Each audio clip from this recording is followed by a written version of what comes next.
We are at CPAC 2016, the road to 2016, of course.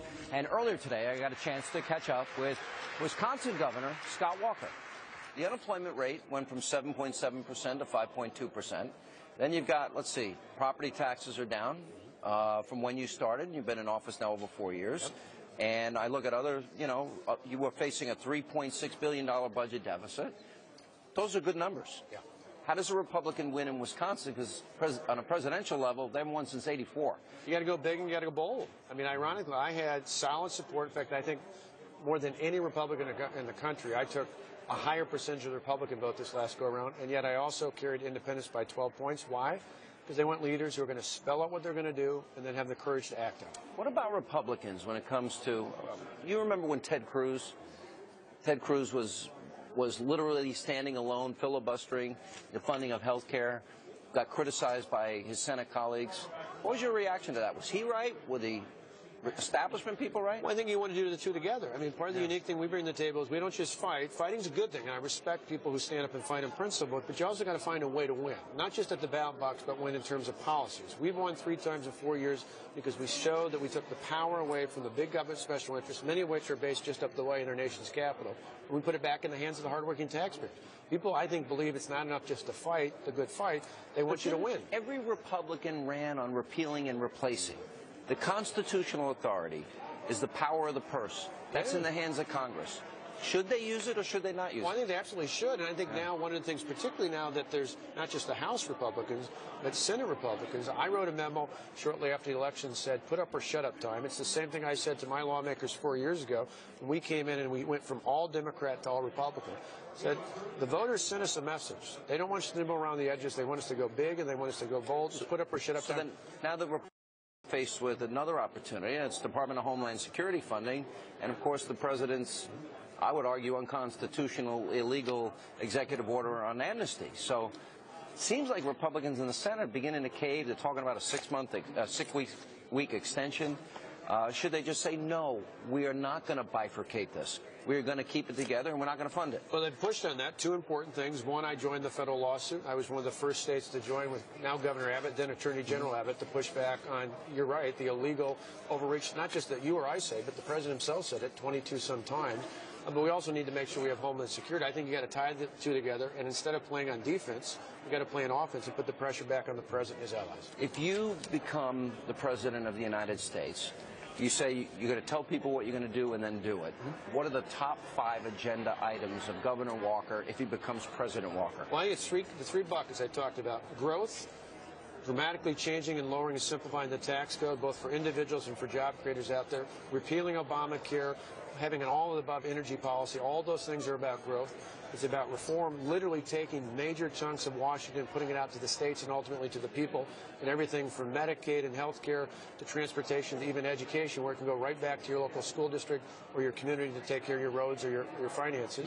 And then ultimately, I think the biggest thing increasingly I hear from people is they're afraid. They see these videos of the radical Islamic terrorism around the world. They see the beheadings. They see the horrific burnings and other things like that. And they want a leader to stand up and call it out for what it is, instead of a president who not long ago said that, called ISIS the JV team. A year ago. Yeah, Yemen was a success. In his mind, Iran is a place to do business in. We need someone who stands and said, no, radical Islamic terrorism needs to be stopped, and we're going to take the fight to them before they bring the fight to us. Specifically, how do you win that war against ISIS if you want to defeat them? You're not talking about degrading them. I think you got to take them out entirely. They're like a virus computer that takes over your whole computer. If you don't weed it out, you're going to just be back at it again more and more. It takes a combination of building up force in terms of the United States military, which I think has fallen to woefully low levels here. It means standing up with their allies like Israel. It means working with other allies around the world, but it also means making partners even in the Arab world, where I think Jordan, certainly Turkey, Saudi Arabia, and others have seen, Egypt for sure of late, have seen what's happened, and they want a leader in America to stand. We should ultimately, I've got a number of Marines who work for me. This comes out of the Marine Corps tradition. We should show the world that in America, you have no better friend and no greater enemy. Let me ask you about one of the big issues that I think will be a very big issue in the campaign is the issue of immigration. The president has his executive order. Should people that entered this country illegally be given a path to citizenship? There should be no amnesty. You should secure the border, not just for immigration reasons, but why would you put a fence around 3 sides of your home and leave the back door open? That's what we have when we guard our ports, we guard our airports, we don't guard our borders, and not just for immigrants that may come up or people come in, but for people literally coming to do us harm. Got to push back on this executive order, which is why I joined that lawsuit. And beyond that, you got to enforce the law.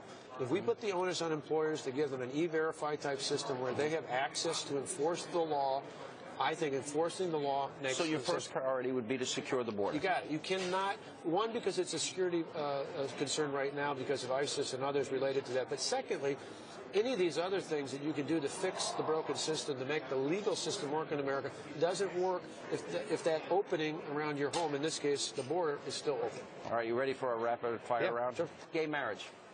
No. Our state passed a constitutional amendment defining marriage as between a man and a woman. I voted for it. I supported it in the federal courts and continue to believe it's a good idea. What about what happened in Colorado, legalizing marijuana? I think a big mistake. Bad idea? Bad idea. Talk about guns. Should law-abiding citizens, for example, it's very hard to get a carry permit in a state like New York. Yep. Should they be allowed to carry weapons if they're law-abiding citizens? Absolutely. I signed concealed carry. I signed Castle Doctrine. I strongly believe in the legal right for legal citizens to be able to carry and arm themselves. All right. I'm going to mention a few names. First thoughts that pop into your mind. Hillary Clinton. Trouble. Why? Oh, I just think you look at all around the world, and I see all the troubles we're in. I mean, my goodness, she gave a reset button, both figuratively and literally, to Russia. For Putin. You look at places all around the world where her claim is going to be somehow that she's an expert in foreign policy. Look at the hotspots, the Middle East, Venezuela, Russia. Those are places she had a direct hand and advised the president on. It's horrible policy. Now we learn that she was supposedly, I think there's some real questions that need to be asked in terms of the money she and her foundation received that's tied to foreign interests. Bill Clinton. Bigger trouble. That one, you think you can answer that for yourself, No, right? it just makes me laugh. President Obama. Frustrating. I think not just do I disagree with him on policy, but I'm frustrated that I think now more than ever we need strong leadership here in America, not just to make sure that everyone is a part of the recovery, not just one group or another, that we're not pitting Americans against fellow Americans, but increasingly around the world. I mean, as I mentioned Bill Clinton trouble, there are some things he did in foreign policy that I thought were pretty good. I'm really frustrated with this president that he's not standing up to defend our ally in Israel. I mean, what a shame to say to our prime minister of one of our greatest, longest allies that we're trying to discourage people from even going to hear his indictment of what's happening in Iran, the failures around the world. We need strong leadership now more than ever. And the issue of American exceptionalism is in the news. Why do you think America is exceptional?